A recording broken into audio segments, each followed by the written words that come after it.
Buongiorno amigos y amigas del Círculo, un día más aquí desde el Círculo de Bellas Artes empezamos un programa, bueno, como digo siempre yo, un programón, y estoy seguro que vosotros al final del programa estaréis de acuerdo que lo es. Como siempre, antes de empezar con nuestros espacios dedicados a las entrevistas, sabéis que yo hago una entradilla casi siempre dedicados a temas de actualidad, pero hoy la verdad quiero desmarcarme un poco de lo que es mi costumbre de hablar de la actualidad, porque este fin de semana he vivido algo muy doloroso en un viaje que he tenido en mi pueblo, en Italia, un pueblo pequeño, Francavilla Fontana. Era el día de las fiestas, fiesta de la patrona de mi pueblo, Santa María de la Fontana, y desafortunadamente la fiesta ya no ha sido fiesta porque en la noche del viernes al sábado un chico muy conocido, un chico de 18 años, un estudiante, pues se suicidó. Se colgó de un árbol en un campo del pueblo. Una noticia que, como podéis imaginaros, en un pueblo pequeño ha resultado un shock para todo el pueblo. De hecho, las fiestas han sido unas fiestas, como podéis imaginaros, diferentes. Y es evidente que esto no es ni el primero ni el último caso de un suicidio, ni en Italia ni en España. Y hoy justamente uno de los temas de lo que vamos a hablar con algunos de los invitados tiene que ver también con esto, porque comienzo solo con deciros que el año pasado ha habido 3.952 suicidios en España. Es verdad que es una cifra 6.5% inferior a la del año anterior, pero siguen siendo 11 personas que deliberadamente, de forma personal, deciden que no tiene ningún sentido seguir viviendo. Algo que, como podéis imaginar, para mí es un drama absolutamente tremendo, y tendremos unos padres aquí hablando de una experiencia importante porque ha sido doloroso para ellos, pero la han utilizado luego para poder hacer de esto, de la lucha contra el suicidio, su misión de vida. Sé que es una noticia terrible, no me gusta nunca empezar el programa con noticias malas, pero me parecía importante hablar de este tema y dedicar el programa también a esto. Pero ahora dejamos de hablar de Massimiliano Distante, al cual le dedico este programa, especialmente a su familia, porque realmente ha sido un golpe terrible para ellos y para sus amigos y evidentemente para todo el pueblo. Y vamos a hablar un poco de actualidad. Y hoy los invitados y las invitadas del día, anda que no tiene cosas que contarnos. Y comienzo con una muy buena amiga, que además voy a saludar no con la clásica, no estrechando la mano como hago con todos, sino dándole un besazo, que es Marisol Galdón. Oye, precio, por favor. ¿Cómo estás? ¿Cómo estás, querida? ¿Cómo estás? Yo Guapísimo, muy bien. guapísimo. Muy bien. Pero Y ya, después de esta entrada y de los suicidios, además de los suicidios de adolescentes. de adolescentes. Cuidado, dentro del mundo de los suicidios. Que suicidio de adolescente, que hay es la causa mayor de muerte de los adolescentes en muy España. bien. Cosa que es Exactamente. terrible. Brutal. Y Terrible, además yo un dato alucinante. este tema me lo estuve planteando seriamente también Ya a lo nivel hablaremos. personal. También ¿Vale? ya lo hablaremos, Vale. lo sé y ya lo hablaremos. Bueno, Muy bien, muy bien. ¿quién es Marisol? Todos las conocéis, y además los que tienen más años que los adolescentes como yo, las conocéis desde hace bastante tiempo.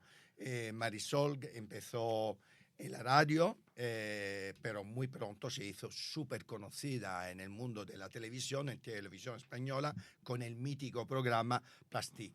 Un éxito espectacular. Después llegaron otros éxitos como Peligrosamente Juntos en 1992, Tal Cual en 1994, en la 2, y luego más experiencia de colaboradora en diferentes formatos, Telecinco, Antena 3, mucha radio, muchísima radio, también mucho teatro. Las hemos conocido también las apariencias Engaña con Amparo Larrañaga, Sí, hace en muchos Carambolas, Amarillo, en las series Sentimos las molestias, y muchísimas más obras. Escritora, monologuista, yo he asistido a alguno de tus monólogos que en fin, me he reído y llorado. Me río por no me he follar, reído, viniste, me río por ¿verdad? no follar, efectivamente. Sí, al Teatro Lara. Muy divertido. ¿Por dónde empezamos? Ay, Porque no hay sé, muchas Euplepio. cosas. ¿Por dónde empezamos? Vamos Madre a mía. empezar un poco, primero con tu vida actual y saber cómo estás. Estoy viviendo el peor año de mi vida, Euplepio. Cuéntame por qué Estás viviendo tu peor momento, ¿Por qué? No lo sé el peor año exactamente. de tu vida. Pues porque no me llegan ofertas para currar. Entonces, el año pasado me salieron muchos bolos de maestra de ceremonias, estuve trabajando bien para pues la empresa ENISA, INECO del Ministerio de Transportes, del Ministerio de Industria. Estuve haciendo bolos así de maestra de ceremonias y otras cosas que salieron, pero este año nada. Entonces, cuando llegas a una edad, Euprepio, y eres una mujer, el edadismo piensa que la OMS la considera la tercera causa de exclusión en el mundo actual, no solo en España, en todo el mundo. Y lo pasamos muy mal, es decir, ya es que cuando eres comunicadora, si eres comunicador puedes tener tus arrugas, puedes tener tu tripa, puedes tener lo que te dé la gana. Las Pero, canas. sí, pero las mujeres, es decir, necesitamos ese extra, ¿no?, de estética que, oye, a mí me encanta cuidarme, ¿eh? Quiero decir, ¿quién me iba a decir a mí que a los 62 años me iban a considerar Estás sexy estupenda. todavía, ¿no? Estás estupenda. Pero quiero decir que ya está bien, que justo es esa edad en la que tienes mucha experiencia y mucha sabiduría. Ya Y como tiene más que dar. claro, Tiene es más cuando que lo dar. tienes, pues ya nada. Yo ¿Desde no. cuándo? Porque tú has hecho teatro, has hecho cine, has hecho tele, has hecho todo tipo de espectáculo y entretenimiento. Desde cuándo has empezado a notar que en los medios clásicos donde tú has trabajado y de los cuales has vivido, ya prácticamente no tenía sitio porque no te han llamado? ¿Cuál ha sido el momento en Ha el cual sido, te has dado cuenta? ¿O ha ha sido sido? progresivo, Ok. poco a poco, ¿no? No ha sido aquí decir, ahí, no. Poco a poco, pues cada vez te empiezan a llamar menos. A la que empiezas a cumplir 50 y vas sumando años, pues ya cada vez te llaman menos, cada vez. Y también el edadismo, por un lado, ser mujer por otro, y también, Euprepio, yo soy una mujer muy libre, quiero decir, que no me ampara ningún grupo comunicativo, ¿no? Mm. Gordo, no tengo ahí a tres No media. tienes No, protectores. no. ¿Representantes? No, los he tenido en diferentes etapas de mi Mm, vida, pero los representantes son muy específicos. O alguien de cine, o alguien de teatro, o mm. alguien de televisión, ¿sabes? Pero yo, como soy tan polifacética, pues es claro, encontrarme a alguien que me pueda pillar distintos bolos en distintos ámbitos, Mm. pues es complicado, ¿no? Entonces, pues bueno, o en la literatura, pues necesitas, pues eso, otro representante también, que en el mundo Mm. literario no se llama así, ¿no? Pero quiero decir, este es el problema. Yo es que soy muy creativa, ya lo sabes, entonces hago muchas cosas, pero ya este año, bueno, y además yo me tuve que vender mi casa en 2014 porque el mundo mediático, o sea, el mundo mediático se vino abajo Mm. y la gente no lo sabe, pero la gente no se puede imaginar las miserias que hemos llegado a cobrar las personas, ¿no? O sea, pero cosas Cuando no a brutales. trabajar gratis o que te pidan de trabajar gratis, que también ocurre, Exactamente, y exactamente. Quiero ocurre decir, mucho. eso cuando ya llevas tantos años en Mm. televisión y de repente, a ver, que no es que pidas, no es que yo quiera forrarme, pero claro, ya que por 2 horas de debate te den 100 euros, dices, oiga, por favor, es que... No, y ven por tus propios medios, perdone, o sea, me tengo que pagar el viaje también. Mira, o sea, la gente es que no se imagina, te ven en la tele y se creen que te estás forrando. Que eres rico o Y no, rica. y no, y no es así. Ah, Eso es un mito que ya lo vamos a romper porque no es sin así. duda. Entonces, en 2014 me vendí la casa, me fui a una de alquiler y, chico, ahora el propietario quiere vender, me ha dicho que me busque otro lugar. Y claro, cuando yo me alquilé la casa hace 10 años, yo propio, el concepto alquiler vacacional no existía, alquiler temporal no existía. Entonces, no encuentro nada. O sea, estoy buscando en el campo, porque hace muchos años que vivo en el campo, no puedo vivir en la ciudad. Y es pura desesperación. O sea, es que se me ha juntado todo este año. Oye, Marisol, antes hablábamos. Un drama. Un drama. Euprepio, un Un drama. drama, y tú misma lo has dicho mientras estaba haciendo mi entradilla dolorosa, Do- hablando un poco del suicidio de mi compaisano Massimiliano Distante. Tú decías que, pues, sí, has tenido pensamiento en sí, relación a lo que hemos estado comentando. totalmente, ¿Cuándo, porque... cuándo si me lo quieres contar, sé que es Sí, una cosa sí, desde muy luego. íntima. No. ¿Cuándo ha pasado y por qué pasó? Pues hace un par de años, ¿tú te acuerdas de ese vídeo que yo hice que se hizo viral? Sí, Entonces me entrevistó todo el mundo, sí que me si acuerdo. Jorge Javier en el Sálvame, que si Cantizano en Onda Cero, Mm, todo el mundo.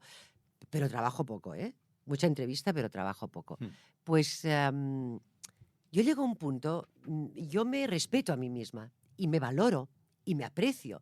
No, no, mi problema no es de falta de confianza, sino todo lo contrario. Entonces, cuando veo que una mujer como yo no es valorada, no es apreciada, no es respetada en este, pues respetada sí me respetan mucho, pero me pagan poco. Entonces dije, perdón, porque voy a parafrasear a Fernando Fernán Gómez, váyanse a la mierda. O sea, dije, se acabó. ¿No me queréis? ¿Por qué tengo que quereros yo a vosotros? O sea, ya estoy harta. O sea, ¿qué más tengo que hacer? O sea, es que ya no se me ocurre nada, que fue cuando grabé el famoso vídeo este.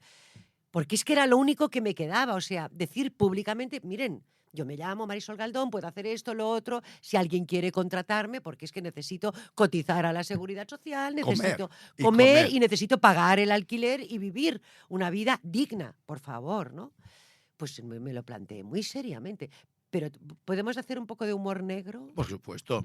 Aquí Es puedes que- hacer lo que te da la gana. Aquí Muy no hay bien. ni censura Ok. ni autocensura. Todo lo que tienes que Muy decir, bien. lo tienes que decir y lo puedes decir. Faltaría más. No, lo digo porque leí una entrevista con este actor, Antonio de la Torre, que Sí. me encanta, ¿no? Y Antonio de la Torre contaba que hacía unos años había vivido desesperanza. ¿Qué es lo que yo viví? Que yo soy la persona más positiva del mundo, ¿vale? Y de repente esa sensación de desesperanza no la había vivido nunca, jamás. Entonces él decía que lo pasó tan mal que había pensado en quitarse la vida y que una amiga suya le dijo, tú lo que quieres es morir, pero no quieres matarte. ¡Qué bueno! Y pensé, Sí lo es. exactamente Sí es lo es. eso. Exactamente es eso, porque cuando yo me planteé seriamente este tema pensé, bueno, ¿y ahora cómo me muero? Va, por eso te digo, vamos a hacer un poco de humor negro, porque Sí. pensé, a Sí, ver, pero es que muchas veces muchos queremos morir. Ha habido momentos, yo creo que todo el mundo en algún momento quiere morirse, las cosas como son. Que llegas a un momento por 20.000 razones, y además que 20.000 razones, pero es verdad. Es una frase es para mí buenísima. muy A mí me acertada. representó mucho Ah. y es que yo pensé, digo, nada, me tomo unas pastillas de estas que me lorazepam para dormir y Es digo, buena, es buena nota. con tú, eso sí. no te mueres, Oye, y hija. dime una cosa, pero tú me has dicho que en relación a este vídeo, que efectivamente fue súper viral, Sí, te llamaron para hacer entrevista. sí, ¿Y sí. cuando fuiste a ver a Jorge Javier y a todas las tertulias y el programa que te llamaron, le pediste trabajo a la gente que te recibía para entrevistarte? Bueno, Visto que la razón por la que tú estabas lógicamente, desesperada, pero si me llaman ya justamente, saben mi ya, situación, Euprepio, ¿no? claro, y nadie te ofreció nada. Bueno, fui a algún... Jorge Javier, por ejemplo, en el Sálvame trató de Mm, hacer una sección, un Sálvame Limón, mm. donde llamaba a periodistas que Sí, no eran sí, propiamente del sí, mundo del corazón sí. y me llevó un par de veces ahí, pero eso duró 2 telediarios. Sí, sí, no Quiero duró mucho. decir, no, me salieron bolos sueltos sí, Mm. pero aquello de tener algo que diga, por fin tengo algo que me da continuidad ¿Pero qué te gustaría económica. hacer? Visto que estamos aquí y además estamos también Pero, para, Prepio, si es que para yo sirvo soñar, para pensar. todo. Ya, pero lo sé, no quiero ser crítico, pero ¿sabes qué pasa? A veces la gente ecléctica tiene más problemas que las personas que saben hacer solo una cosa. Porque Tienes razón. si tú lo único que sabes hacer es ganchillo, oye, a lo mejor a nadie le interesa lo que tú haces con el ganchillo. Pero ¿a quién le interesa si tú haces un ganchillo maravilloso? Pues a lo mejor te llaman. A veces el hecho de ser súper ecléctico, no te creas que es una ventaja necesariamente. Pero soy una comunicadora ante todo. Ya, pero eso quiere Euprepio, una decir muchas comunicadora cosas. en un escenario, en un micrófono, Ya, con una pero- cámara. ya, Soy pero- una persona culta. O sea, pero que ¿qué te podemos hablar de gustaría? cine y de música, lo que quieras. O sea, tengo conocimientos vastos. De y todo. tengo Yo sí salero. contigo he estado en tertulia, no es lo pasado, pipa. Claro, Es quiero donde nos decir, hemos conocido. ¿qué más queréis? O sea, ¿qué más queréis de mí? Puedo hacer de actriz también. Quiero decir, que me encantaría que me llamaran para hacer cositas de actriz porque me divierte muchísimo. No lo sé, Euprepio. ¿Cuál es tu sueño? Además de Vivir trabajar de y mi ganarte la talento. vida. Vivir de mi talento. Y enamorarme otra vez. Por Bueno, favor. eso Hace está- más de 20 eso años está- que no me enamoro, Euprepio. 20 años. Uy, pero el sexo no. Porque Bueno, claro, sexo he estado, ya a sabes, ver, en a ver. el Me río por no follar hablaba precisamente de esta... Pues cuéntame, ¿por qué no cuentas lo que era este monólogo? Porque yo me lo pasé pipa. Me lo pasé pipa. Era un monólogo agridulce que tenía No, pero muy mayormente divertido. Y comedia. además lo vi al lado, no solo de mi marido, también de Regina Dos De Regina Dos Santos, y no maravillosa, y si no, nos está y no viendo. reímos, Un beso, no Regina. reímos. A ver, ¿de qué iba este monólogo? Este monólogo habla de una mujer en plena madurez que decide pues que ya está harta de follar y de estos polvos así, pam, pam, pam, pam. Rápido. Sí. Mm. Y quiere enamorar. Ella quiere hacer el amor, pero no se enamora. Entonces, esa es la tragedia, ¿no? Ella busca enamorarse, pero cuanto más busca enamorarse, Más folla. más folla. Exactamente. Más le salen opciones, ¿no? Yo pues hablaba además de experiencias que eran reales, que si el comandante este de avión, o sea, que fue maravilloso aquel polvo, ¿no? O sea que... Pero, y al final la tía, pues, tira la toalla y dice, ¿qué le vamos a hacer? Ya. Ya me enamoraré algún día. Pues ahí sí estoy yo. O sea, yo pues nada. Oye, ¿por qué no has seguido ese monólogo? Porque duró, ¿cuánto duró? ¿Un mes, algo así? A ver, No yo me lo hacía una acuerdo. vez a Fue la en el Lara, semana. ¿no? En el Teatro Sí, Lara. en el Lara, en la sala de abajo. Efectivamente, sí. En la sala Lola Membrives, que es Sí. para teatro más alternativo, Sí, más señor. cabaretero Sí, y señor. tal. Pues 2 meses y medio creo que Pero estuve. estaba muy bien. Sí, ¿Y por qué no pero ha tenido seguimiento?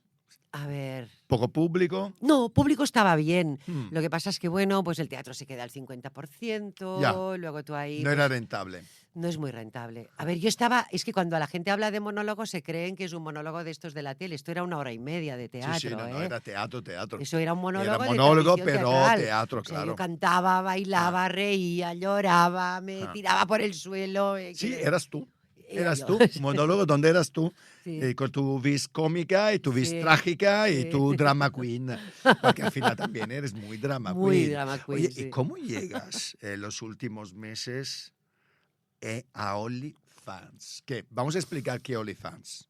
Bueno, OnlyFans es un medio digital, sí, una plataforma. una plataforma no sé. digital en la cual, para que los que no lo conocéis, hombres y mujeres prácticamente, públicamente, hacen en estos vídeos Y fotos. y fotos, prácticamente, pues sacan su vis erótica. Ah, A exacto. veces pornográfica, a veces solo erótica, y enseñando y mostrando lo que le da la gana, porque cada OnlyFans, cada personaje o protagonista de sus vídeos o fotos decide qué quiere hacer con OnlyFans. Es un poco hacer teatro, pero cada uno a su manera, pero utilizando su Yo me lo tomo cuerpo. así, No sé como si una le he actriz. explicado. Totalmente. ¿Cómo llegas y por qué decides estar en OnlyFans? Bueno, llega el mes de junio y yo estoy Sí. fatal. Solo he Bien. tenido un bolo como maestra de ceremonias este año. Es decir, a nivel económico no tenías ya nada. Yo, gracias a Elena y Paco, 2 amigos míos que me están pasando todos los meses, me dan algún bizum, Te ayuda. puedo pagar te el ayuda. alquiler. Mm. Entonces estoy desesperada, hablo con una amiga que trabajó en El País durante muchos años, una Ujú. periodista que hace años que no hablábamos, y me dice, tengo la solución para ti. Ahora sí, quítate los prejuicios de encima. Digo, ¿y qué? Pero si tú no tienes prejuicios. Digo, yo no, chico. Digo, ¿qué prejuicio? Dice, OnlyFans. Digo, ¿y qué es eso? Y yo no tenía ni idea. Entonces busqué y digo, uy, pero esto hay gente que dice que es prostitución. ¡Ah! Pero tú olvídate, ¿qué puedes perder ahí? La reputación. Pero, ¿y a ti qué te importa la reputación? ¿Tú quieres ganar pasta? Pues tú cuelgas ahí. Tía, tú estás buenísima, aprovecha. Cuelgas tus fotos así picantes. Oye, y además de cuando hiciste el monólogo, ¿no tenías una fusta? Pues ponte así dominatrix y tal. Y dije... Pues me metí y dije, bueno, ¿por qué no? Voy a probar. Así que hablé con Olivia Peña, que es mi fotógrafa de Guadalajara, que me hizo las fotos para la 3ª novela, tal. Y digo, Olivia, ¿tú me harías una sesión así Picante. sexy y tal? Dice, claro, nos vamos a tu casa. Y eso hicimos. Tú me invitas a comer, porque claro, yo no podía pagarle. Tú no te preocupes, me invitas a comer. Bueno, hicimos ahí, yo me pongo mi ropa, cojo mi fusta, mis esposas, que tenía unas esposas y tal. Y entonces empiezo a colgar fotos en OnlyFans.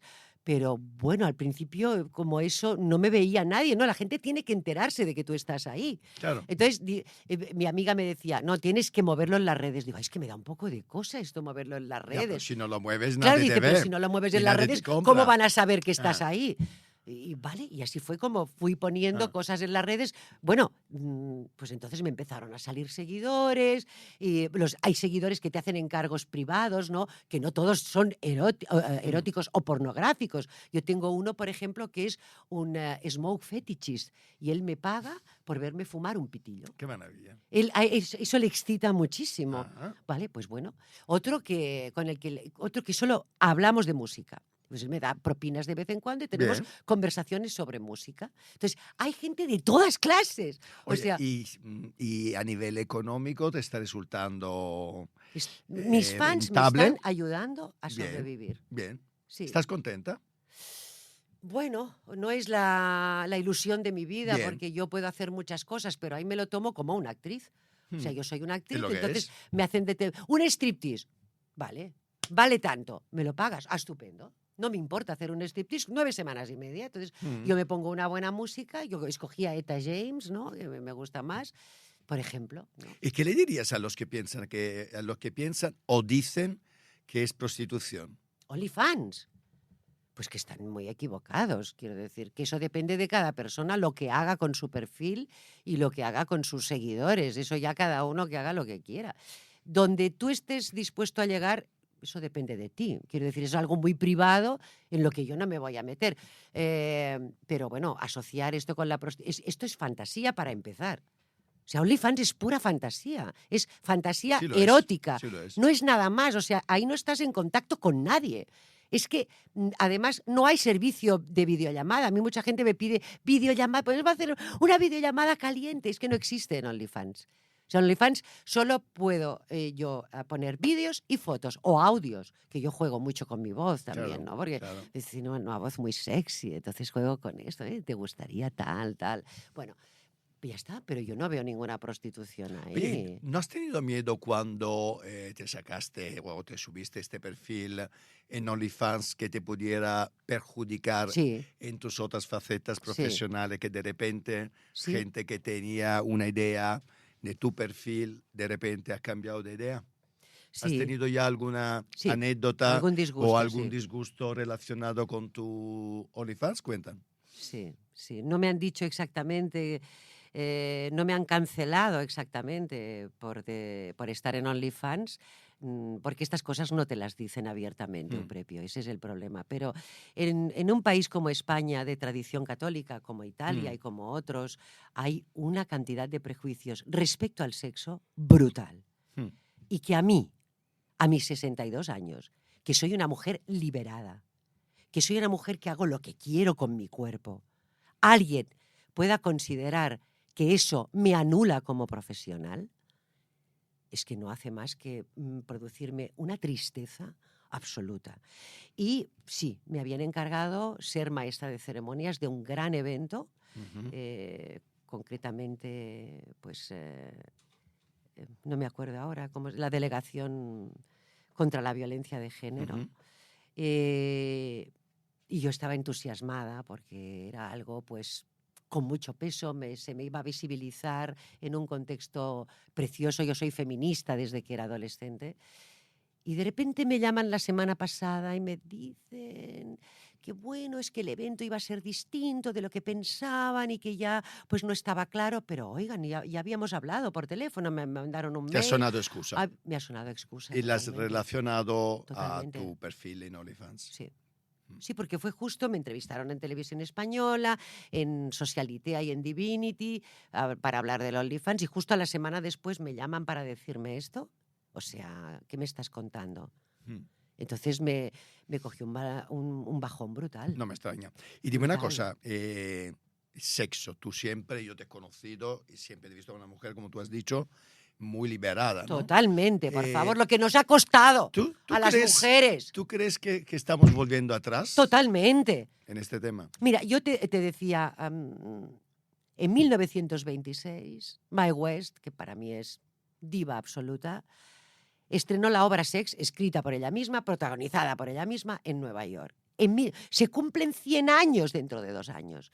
A esa mujer la detuvieron por atentar contra la moral pública, o sea, estuvo 10 días en la cárcel. O sea, en estos días Mae West sería la reina de OnlyFans. Si hoy viviera Mae West, no sería, cariño, ¿llevas pistola o es que te alegras de verme? No, o sea, ¿estamos en eso todavía? ¿Todavía nos escandaliza que una mujer nos diga esto? Por favor. O sea, estamos yendo para atrás. No puede ser. O sea, ¿De quién es la culpa de esto, desde tu punto de vista? bueno, es que estamos volviendo para atrás en todo. O sea, la extrema derecha está ya empezando a gobernar en Alemania.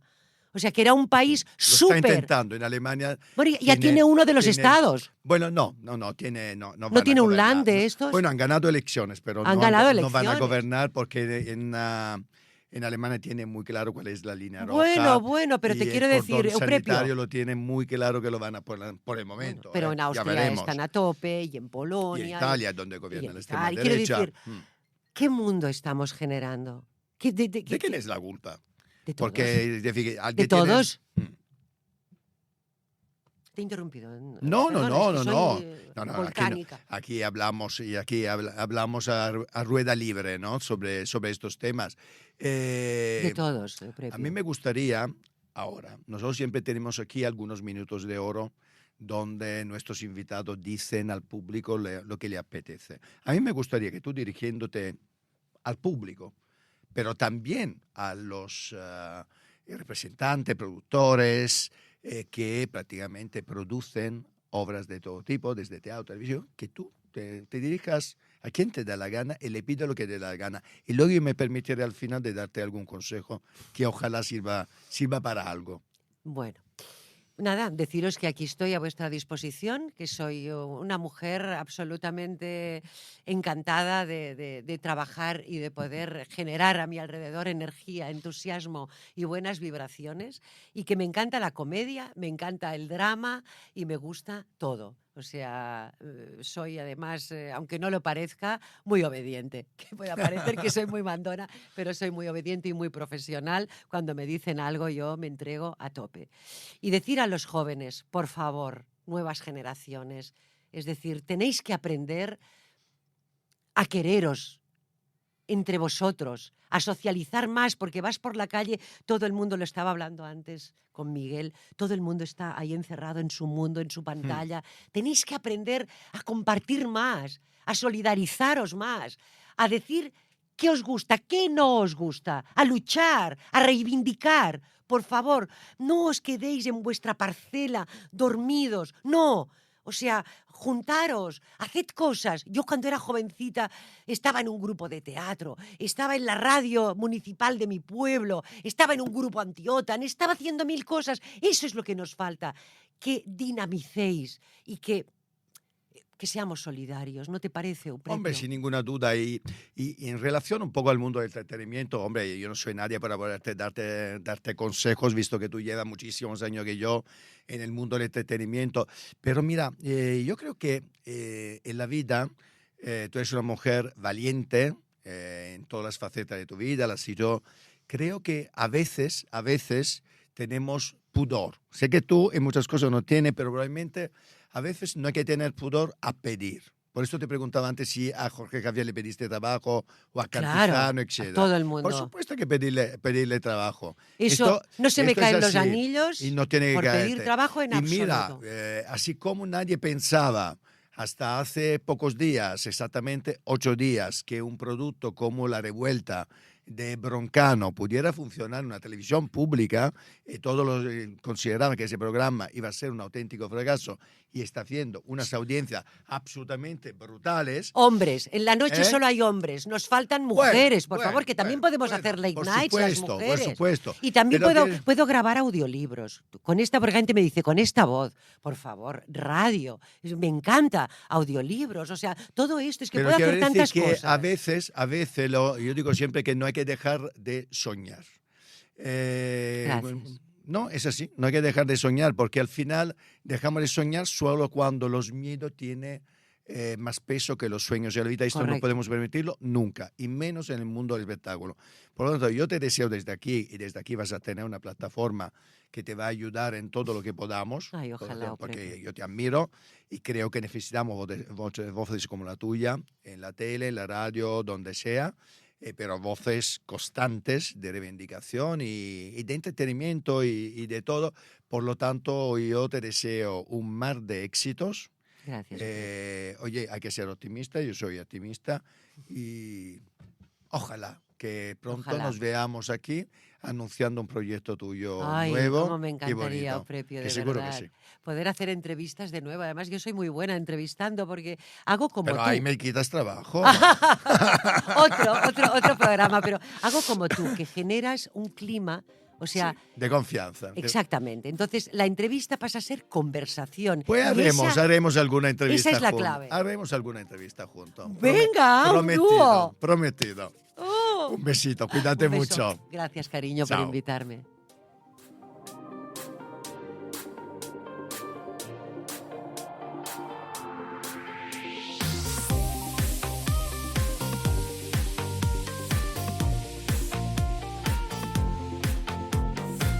Después de este derroche de simpatía y drama, porque Marisol Galdón es esto, una drama queen, pero también con mucho sentido del humor, ahora, en cambio, cambiamos completamente de tercio y la siguiente entrevista es una entrevista a uno de los expertos, y lo puedo decir, que más admiro, analista de geopolítica y seguridad y terrorismo en España. Y lo repito, que más admiro, porque desde luego lo que dice Manuel Gazapo Lapallese va a misa y además me lo creo, porque a veces algunos analistas de seguridad y terrorismo, en fin, cuentan cosas que a mí me parecen más de ciencia ficción que de realidad.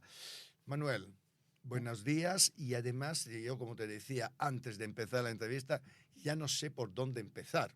Porque anda que no tenéis trabajo en este momento. Así es, propio, un placer estar aquí con vosotros. Que, y sin duda, un mundo muy incierto, muy revuelto, volátil, muy revuelto. Y con muchísimos temas geopolíticos. Y la primera pregunta que te hago es, nos hemos despertado con esta noticia de el atentado, multiterrorismo, no sé ni cómo llamarlo, a miembros de Hezbollah. De repente, 5.000, si no me equivoco, buscas han explotado, matando ya a 12 personas, si no me equivoco, y muchos miles heridos con amputaciones de diferentes tipos. Así ha sido. Y la pregunta es directa. ¿Cómo es posible que una organización como Hezbollah se la pueden colar de una forma tan brutal por parte de los servicios de inteligencia de Israel? Bueno, en ese momento yo creo que ahora es la gran pregunta que se está generando todo el mundo y planteando en el Líbano, pero también en Hezbollah, lógicamente. Es verdad que las cadenas de suministro, las cadenas de custodia desde el punto de vista legal o las cadenas de comercialización desde el punto de vista de la comercialización de cualquier elemento que nuestros oyentes puedan imaginar, un móvil, una radio, etcétera, etcétera, pues va fluctuando y no siempre podemos tener el control de cada uno de los proveedores o de las manos por las que ha pasado ese producto. El problema está en que en esa fase podemos perder el control y alguien, el propio, puede introducir algún material. Para que nos entiendan, muchas veces hablamos de las puertas traseras o backdoors que existen en los dispositivos perfectamente desarrollados como los smartphones inteligentes que todos utilizamos y vemos que hay fugas de datos. Esa fuga de datos puede venir de fábrica, de origen, pero también puede ser en el proceso de venta que alguien, antes de llegar al destinatario final, lo haya manipulado. Lo que ha ocurrido con estos buscas, con estos beepers de Hezbollah, es que, según parecen las hipótesis, apuntan a que en el proceso desde la compra y el encargo por parte de la organización terrorista y la recepción, alguien los manipula y a través de una tecnología bastante simple comparada con la que tenemos hoy en 2024, consigue hacerlos detonar, explotar de manera simultánea, causando, como tú bien decías, más de una decena de muertos, más de 3.000 heridos y ahora mismo ya vamos viendo que también está habiendo réplicas afectando a walkie-talkies, a lectores de huellas dactilares, biométricos, etcétera, etcétera. Con lo cual esto es una brecha de seguridad muy inquietante, porque más allá de que uno pertenezca a una organización, como puede ser Hezbollah, o a otra, tú te sientes verdaderamente vulnerable independientemente de qué posición te ubiques en esta guerra, en este conflicto regional. Y dime una cosa, ¿qué te espera? ¿Qué reacción te esperas? Porque supongo que Hezbollah pues, reaccionará de una forma también violenta a este ataque absolutamente multitudinario.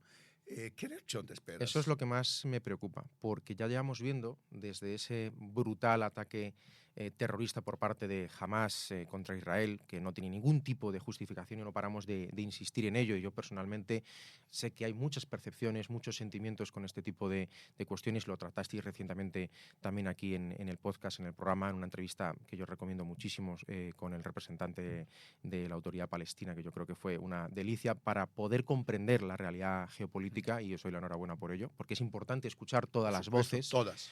Y de esa manera poder tomar conciencia, ¿no?, de cuán complejo es el mundo y ampliar nuestro prisma de mirada.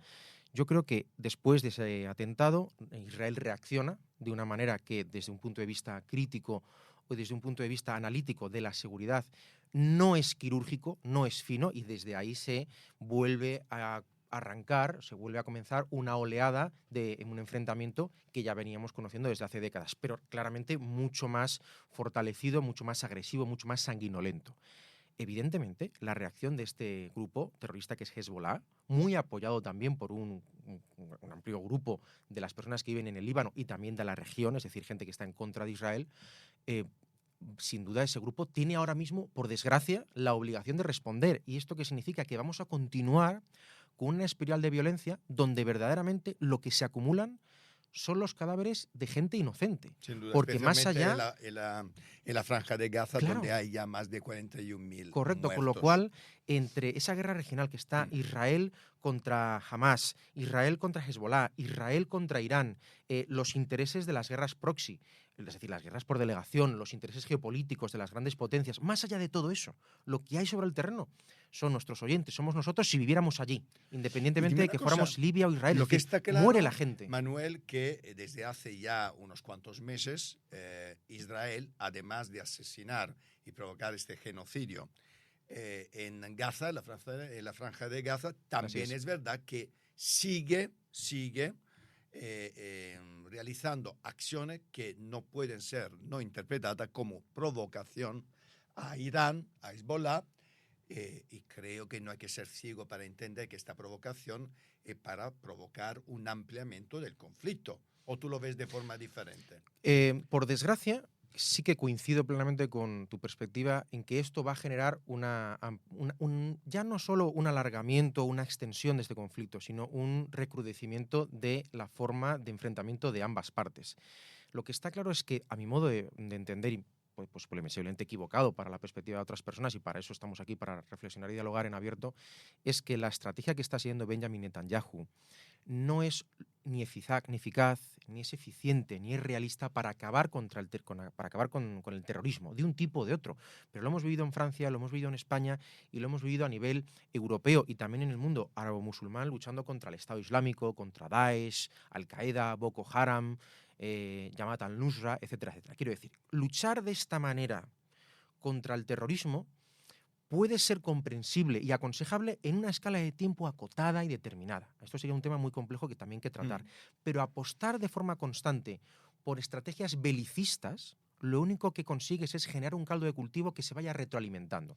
Quiere decir que no hay que responder por parte de Israel a los atentados que puedan cometer contra su persona. Legítimamente tienen derecho. El problema está en que esa reacción puede ser completamente contraproducente y motivar que el conflicto siga incrementándose y que otros grupos también entren en juego. Por lo tanto, es un grave problema. Hombre, lo que pasa es que, yo lo he dicho muchas veces, no sé hasta qué punto la estrategia de Netanyahu sea solo acabar con Hamas o sencillamente que haya guerra en la región. Mi interpretación es que es la única manera que él tiene de mantenerse coincido, en el poder. Coincido, habrá cosas en las que discrepemos y otras en las que coincidamos. Aquí, por desgracia, coincido en el sentido por desgracia porque me gustaría que nos equivocásemos ambos.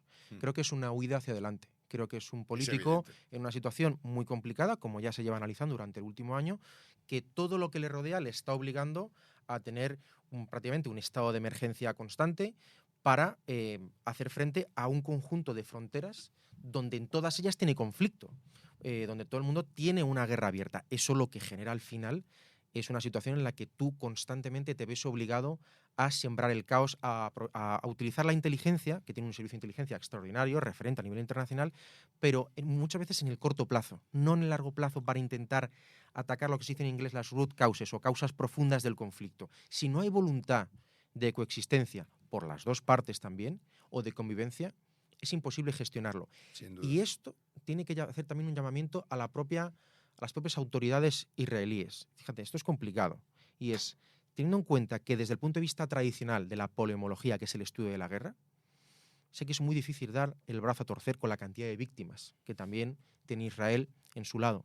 Pero si tú eres el más fuerte, si tú tienes más capacidades, tú tienes que demostrar ser más inteligente, más empático, más constructivo para imaginar una situación de coexistencia. Pero veo que es imposible. Ahora, te hago otra pregunta porque, claro, Si tú analizas un poco la historia de estos meses desde el 7 Sí. de octubre, tú te das cuenta que el poder que tiene Mossad, que tienen los servicios de inteligencia de Israel son absolutamente impresionantes. Sin duda Y alguna. la última demostración de fuerza ha sido justamente el atentado múltiple realizado justamente con los busca de los miembros de Hezbollah, ¿no? Es decir, estamos hablando de un servicio de inteligencia que en un determinado momento demuestra un poder, yo diría casi ilimitado.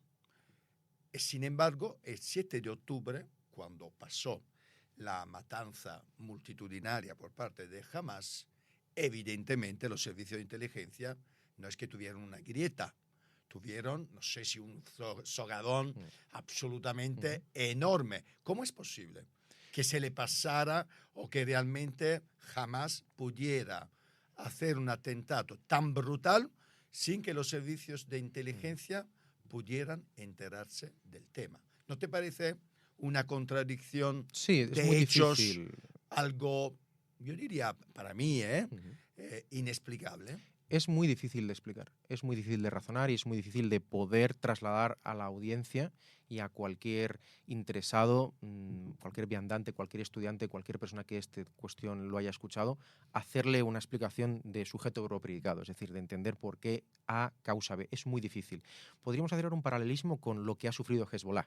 Hezbollah como grupo paramilitar con presencia política, también bastante bien asentado, bastante bien nutrido por aquellos que la apoyan en el Líbano y sin duda alguna por los recursos que recibe de Irán, también tiene una fortaleza notoria. Lo que ha ocurrido ayer también es una brecha de seguridad que podríamos interpretar que sería la paralela a la que sufrió Puede ser, sí. Israel Puede en ser. su momento. Pero sin duda alguna, siendo un global player, es decir, un actor global, siendo una potencia militar, una potencia a nivel de inteligencia, una potencia a nivel económico, a nivel de armamento, que ocurriera eso, sin duda alguna, es lo que ha provocado que también mucha gente en Israel esté pidiendo la accountability o la rendición de cuentas de aquellos que estaban en el poder, que volvemos de nuevo, que era Benjamin Netanyahu. Y esto no es una crítica contra su persona en cuestión, sino hacia su responsabilidad como líder, porque después del secuestro bárbaro, dantesco y absolutamente condenable de esas víctimas, muchas de esas familias lo que están diciendo ahora es: ya no solo queremos recuperar el cuerpo de nuestros familiares, sino lo que queremos es una auditoría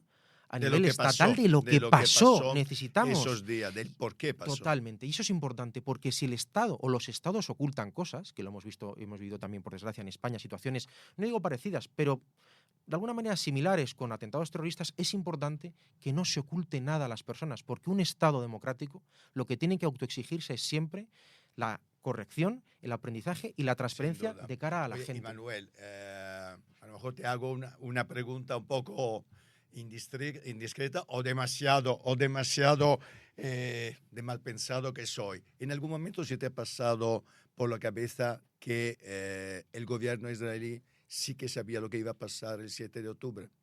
No ha llegado a planteármelo como hipótesis plausible.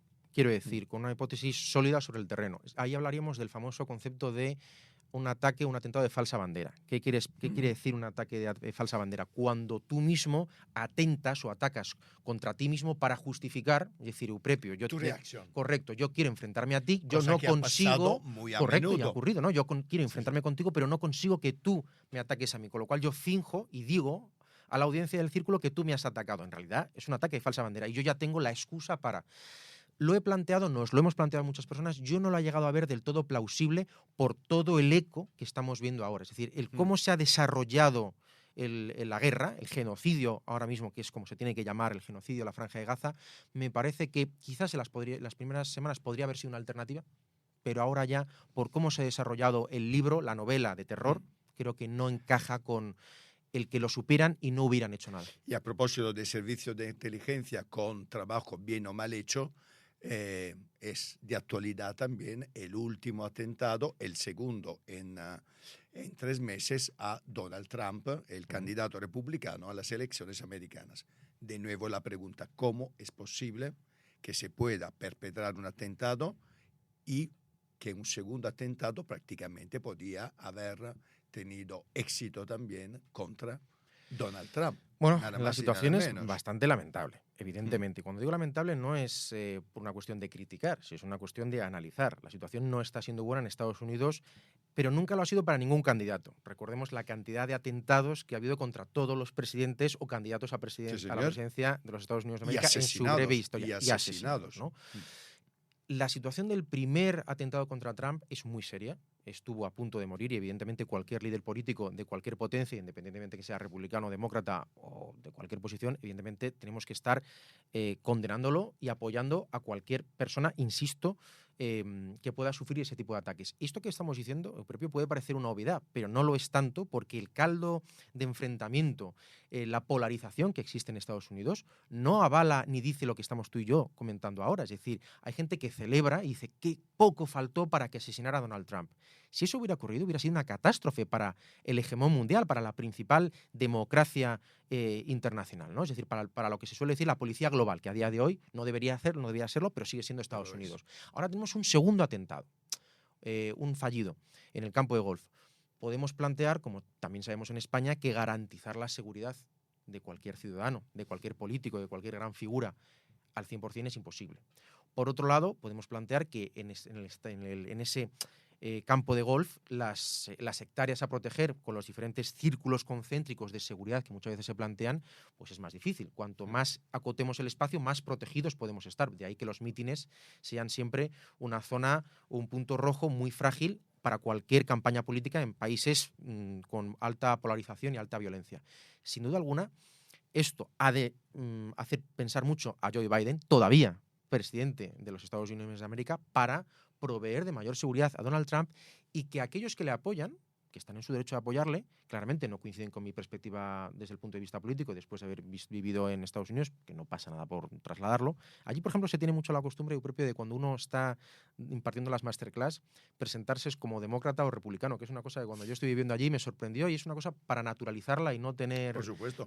luego pesquicias, natural. ¿no? Y ninguna crítica, ¿no? Es un poco un cambio cultural que es interesante en ese aspecto. Pero cerrando ese paréntesis, creo que es importante que se apoye a Donald Trump para salvaguardar su seguridad como candidato y que nadie de aquellos que le apoyan pueda criticar al actual presidente, a Biden, y a su candidata Kamala Harris de dejarle desprotegido. Es decir, creo que Estados Unidos tiene que tomarse esto muy en serio y, por ende, su servicio secreto. Hombre, yo creo que se lo está tomando. Ahora, la pregunta que nos hacemos es qué impacto puede tener sobre las elecciones de noviembre. Si el hecho que efectivamente, evidentemente, Donald Trump lo que está haciendo es victimizarse de forma absolutamente, incluso te diría, no sé, exagerada, como siempre, bueno, con todos sus aliados. Todos leímos el tweet del dueño de X, Elon Musk, que decía pues que nadie quiere matar a Kamala Eso sí Harris, que es verdaderamente lamentable. que realmente despreciable. Luego lo canceló, pero todos lo hemos leído, ¿no? ¿Qué impacto tú crees puede tener en el resultado de la selección de noviembre? Bueno, tú lo acabas de decir. Él es capaz, él es un hombre tremendamente inteligente. Lo vimos también durante su presidencia.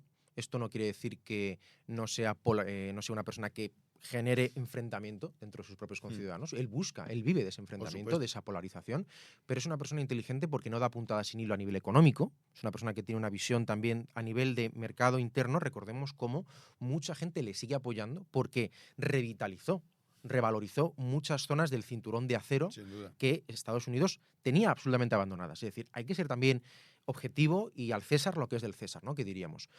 Ahora bien, este nuevo intento contra su persona de atentado, de acabar contra él, lo va a utilizar y va a trabajarlo dentro de los medios de comunicación afines a su persona y a través de las redes sociales para obtener más apoyos, victimizándose a sí mismo como diciendo, y él ya lo ha dicho, es decir, si acaban conmigo, acabarán con la democracia.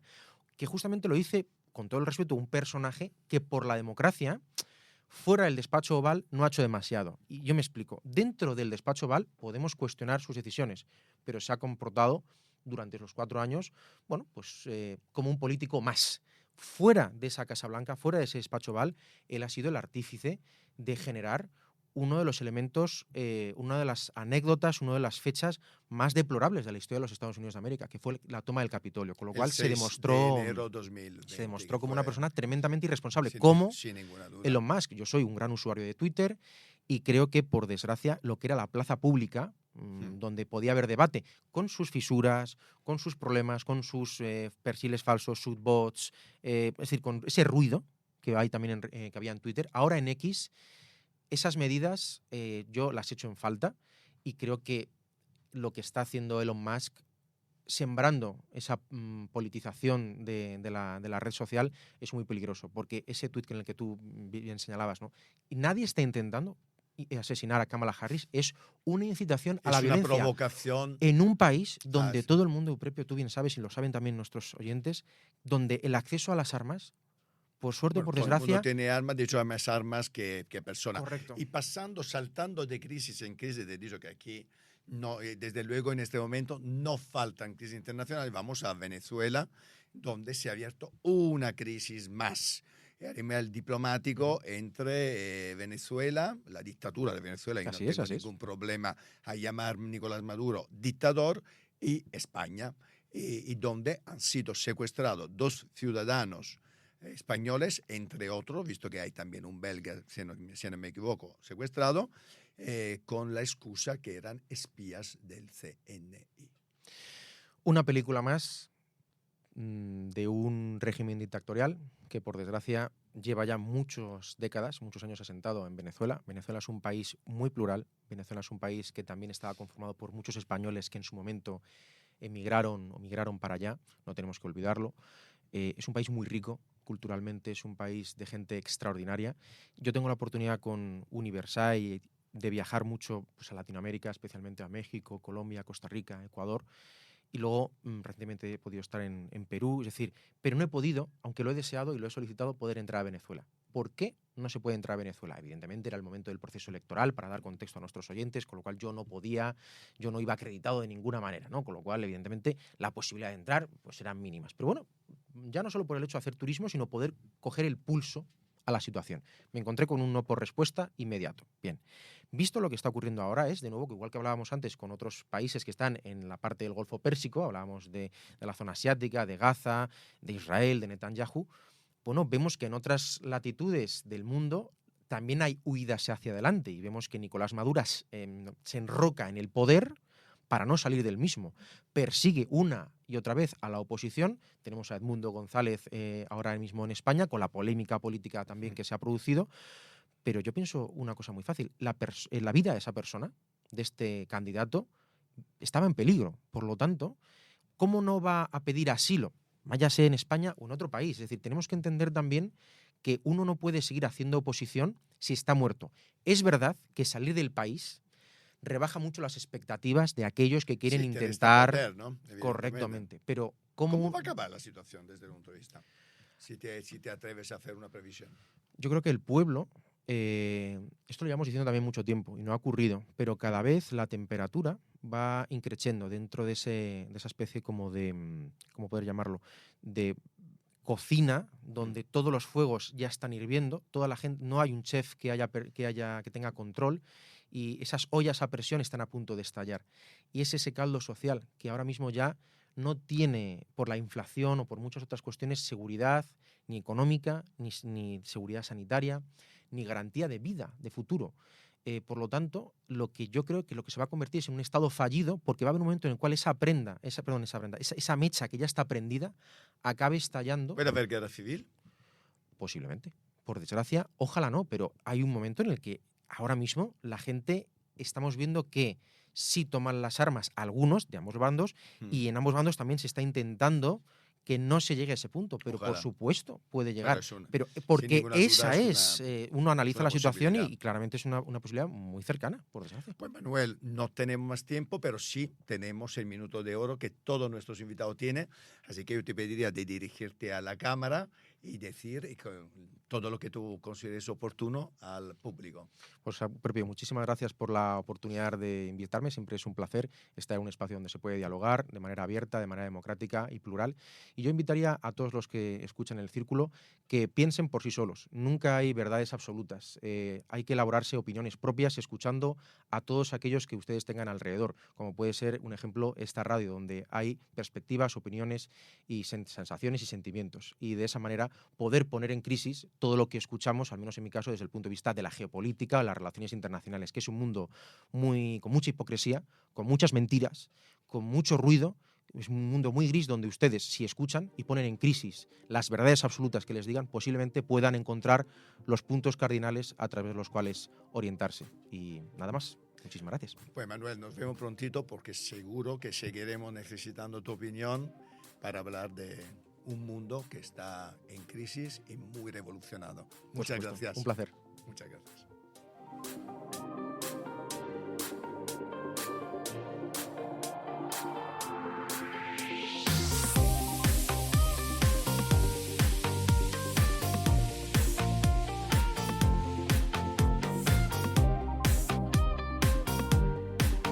Como os comentaba al principio de este programa, lo he querido dedicar a Massimiliano Distante, un paisano que de 18 años, un niño, un adolescente que se ha suicidado en mi pueblo. El suicidio ya sé que es algo del cual es un tema del cual no se ha hablado durante muchísimos años. Ahora mismo sí que hablamos de ello y además con bastante menos pelo sobre la lengua, como se ha hecho durante muchísimos años, donde era casi un tabú hablar de este tema. Yo hace unos años tuve la oportunidad de asistir a un documental maravilloso, un documental con dos protagonistas, dos papás, Carlos Soto y Olga Ramos, que desde hace muchos años son activistas por la prevención del suicidio.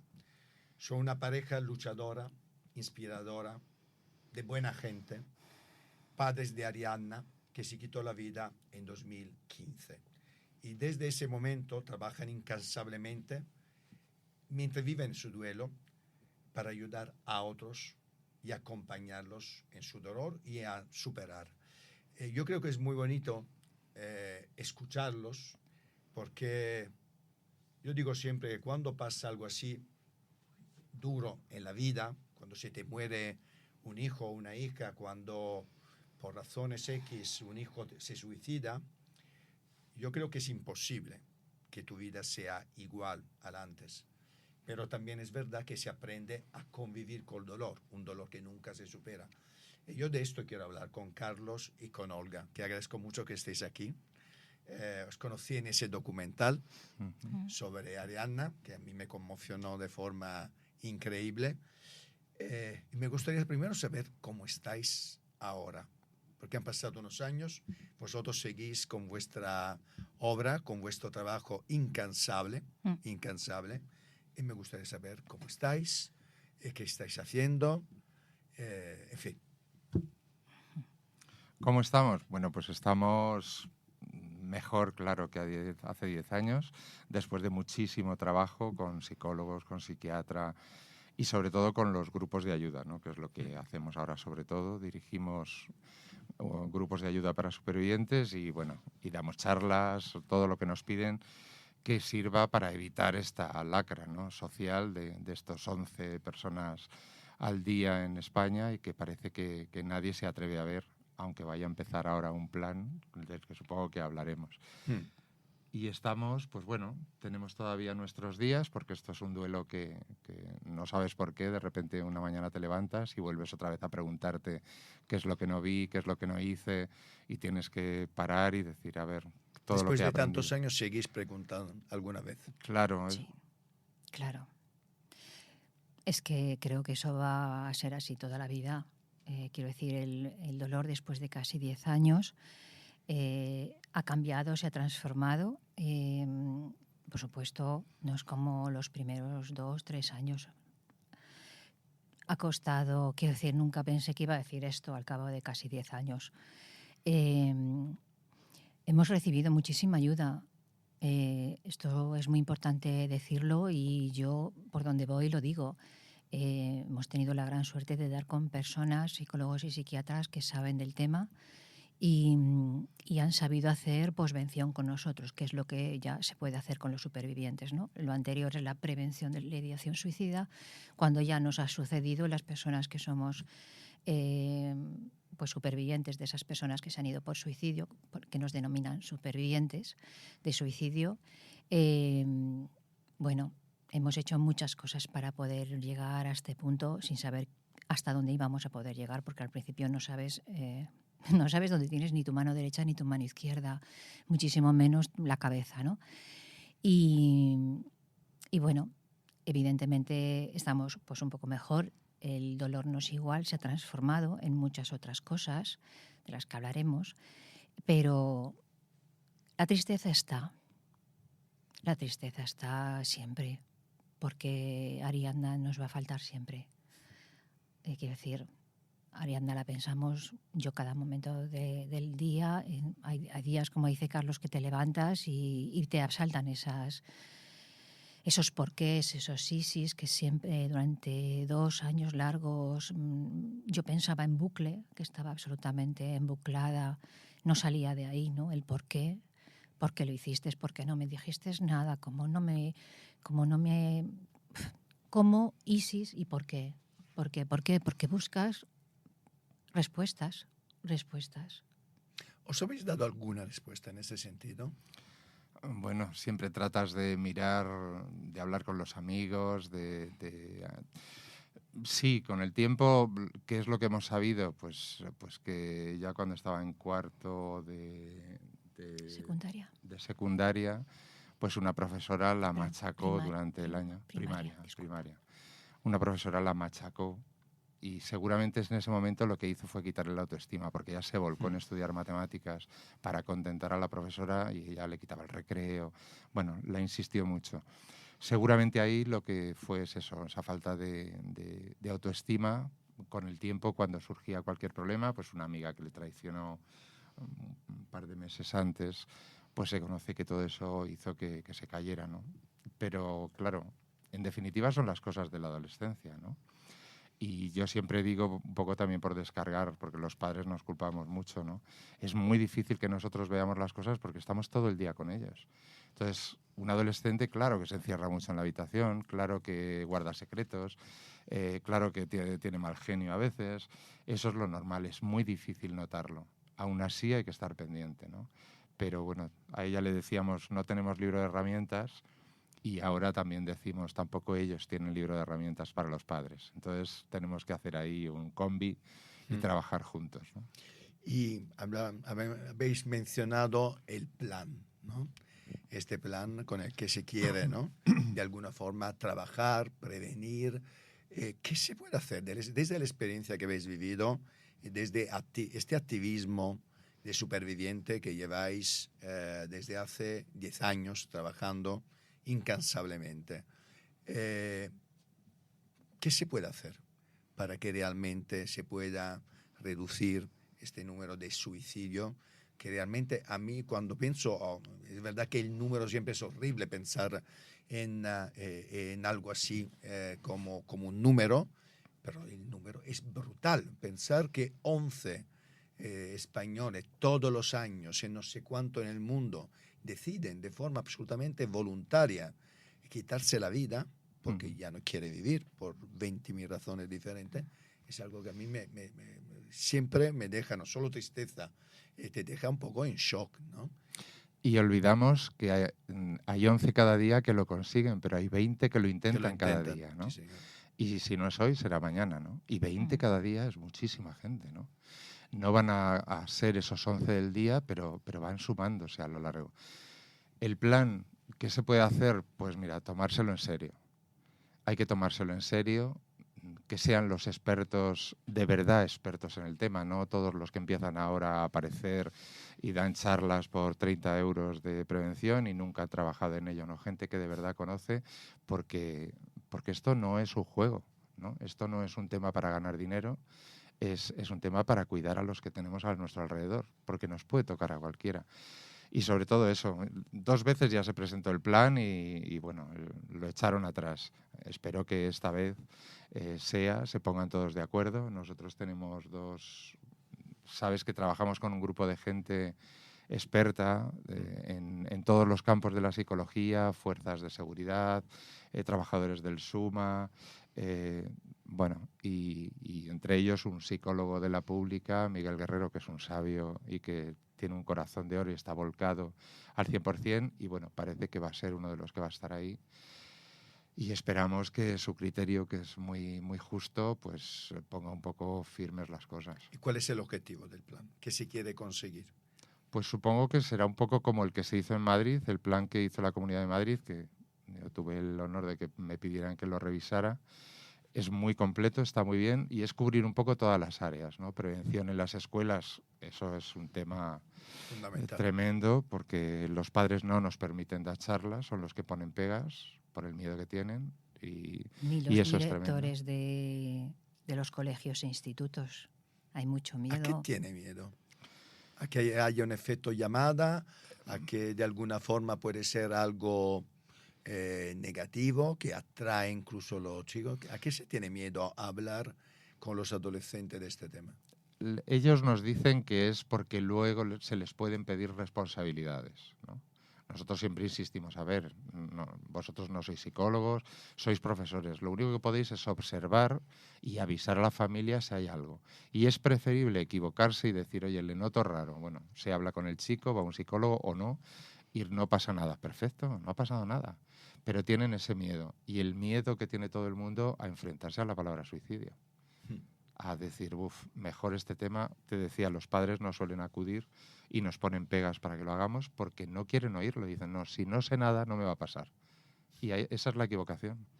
Pero el miedo está basado en el desconocimiento. Claro. Profundamente, lo siento así, después de tantos años, ¿no? El desconocimiento, el desconocimiento y, por supuesto, el no querer saber, pero qué miedo puede haber a saber más. Quiero decir, si a nuestros hijos en los colegios se les da charlas de, contra las drogas, contra ciertos peligros, ¿no? Charlas de sexualidad. ¿A qué tenemos miedo? Si es que esto existe, es que esto todo el mundo piensa que le pasa a otras familias. Y hay un gran error a pensar eso.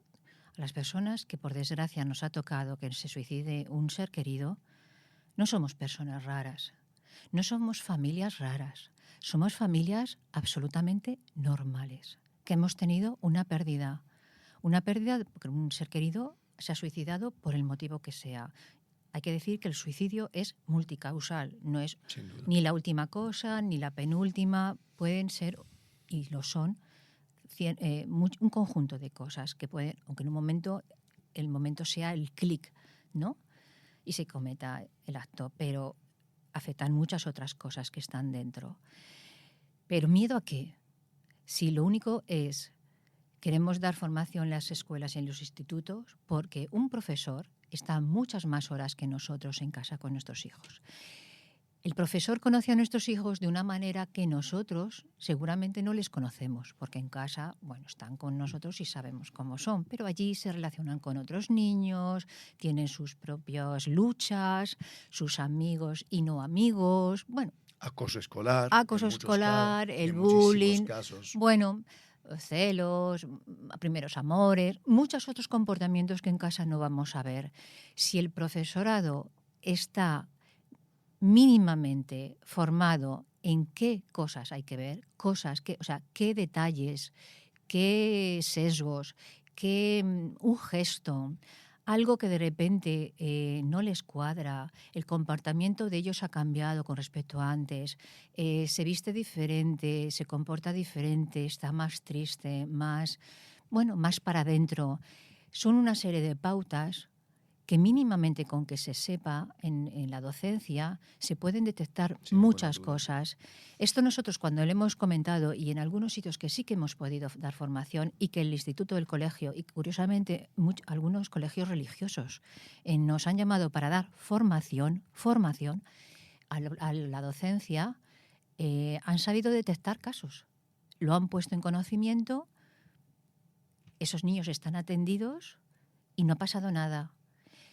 Pero el problema es que no sabiendo, no sabes ver. Si no sabes lo que tienes que ver, cómo detectar, cómo prevenir. Esa es la base. Saber qué hay que ver. Nadie les va a hacer un tercer grado, ni un examen. Por supuesto que no. Sabemos que hay muchas cosas que afectan a que una persona se pueda suicidar. Y nadie les va a pedir responsabilidades. Pero, ¿qué menos que saber? Si es que eso no hace daño Hace daño saber historia, hace daño saber matemáticas. Esto es conocimiento también, pero de otra manera, Sí, incluso, pero hay miedo. incluso más humana. Es que estamos hablando de mucha adolescencia que se nos está yendo por estos motivos. Hay que decir que hay un alto porcentaje del colectivo de adolescentes en esta edad infanto-juvenil que se va por el suicidio. Y esto la gente lo tiene que escuchar sin agobios, sin miedos. Tiene que ser así. Y saber un poco fijaros que una de las primeras personas de la que estuve enamorado fue una chica. Yo soy gay, pero en ese momento estaba enamorado de una chica curiosamente lesbiana. Y yo gay, lesbiana. Imaginaos el menage que teníamos yo y Mina. Esta chica se suicidó con 18 años. 18 años. Era una persona de un talento absolutamente extraordinario a nivel artístico. Única, porque yo la conocí desde a los 11 y ya empezando, se vestía de forma completamente diferente, se peinaba de forma completamente diferente, tenía unas ideas absolutamente progresistas sobre la vida, sobre la libertad, sobre el amor, el sexo. Una persona absolutamente única. Por supuesto, en su casa venía de una familia muy conservadora, curiosamente vengo de una familia obrera, muy pobre, analfabeta. Sin embargo, ella estaba en mi casa muchísimo más cómoda que en su casa. Una casa conservadora, de personas, libre profesionistas, profesores y demás.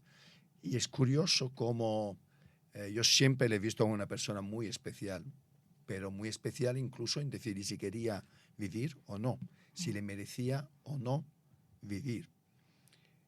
Y cuando se suicidó, yo me acuerdo que sus padres me llamaron. Me llamaron para preguntarme si yo sabía algo. Digo, yo lo único que sabía que tu hija, una persona maravillosa, única y absolutamente diferente al resto de personas que probablemente para vosotros son chicas o chicos ideales.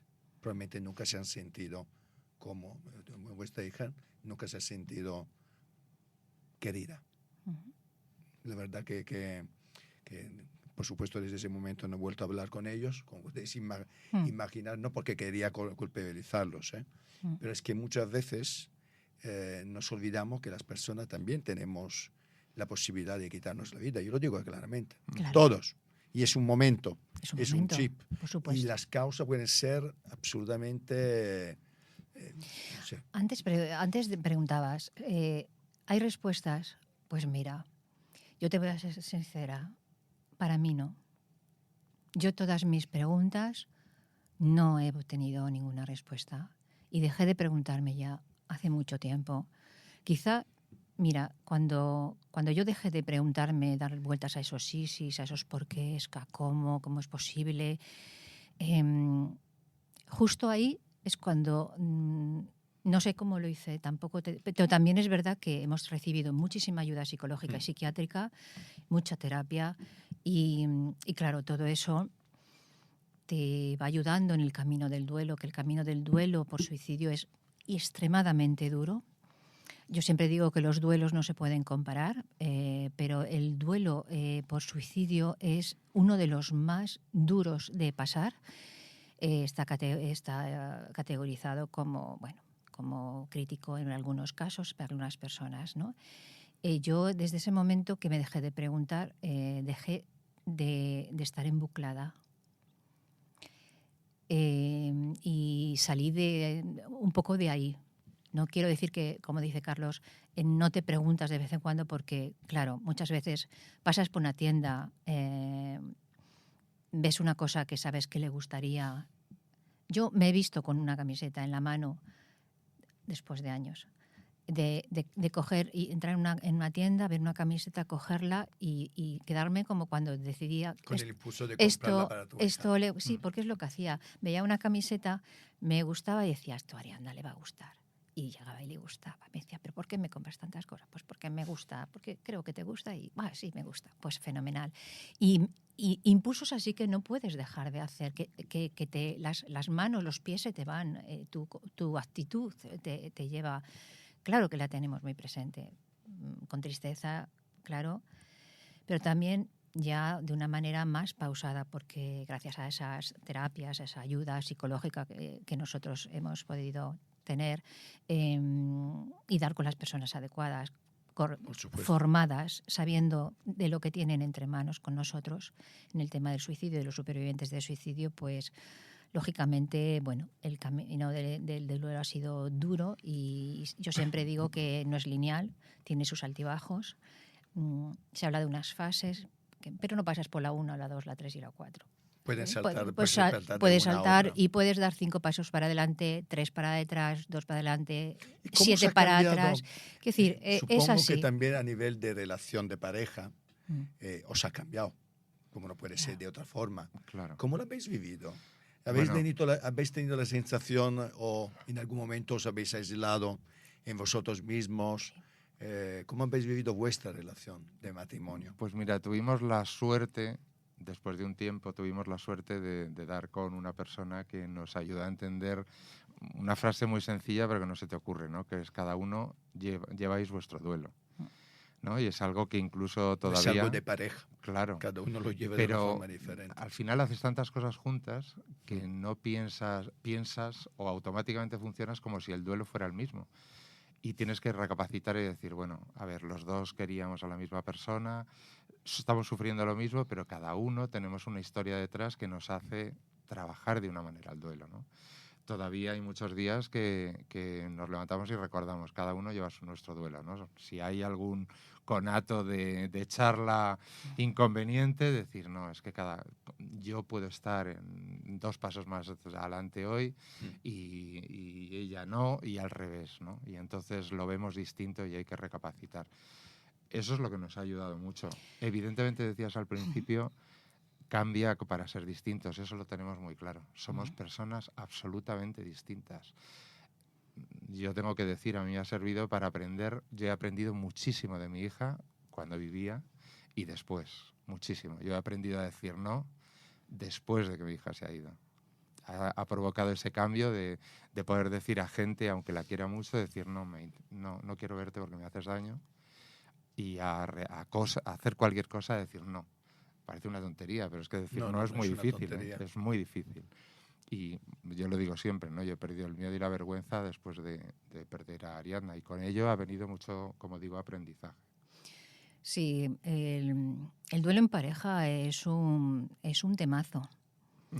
Sí, es un temazo porque, a ver, los duelos, como otras tantas cosas de la vida,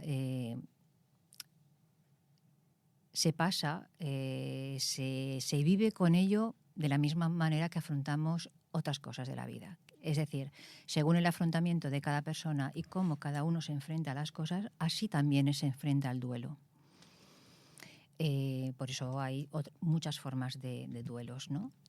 Entonces, claro, el hecho de llegar a un momento en el que nosotros con nuestro duelo hemos sabido respetarnos la velocidad, los tiempos diferentes.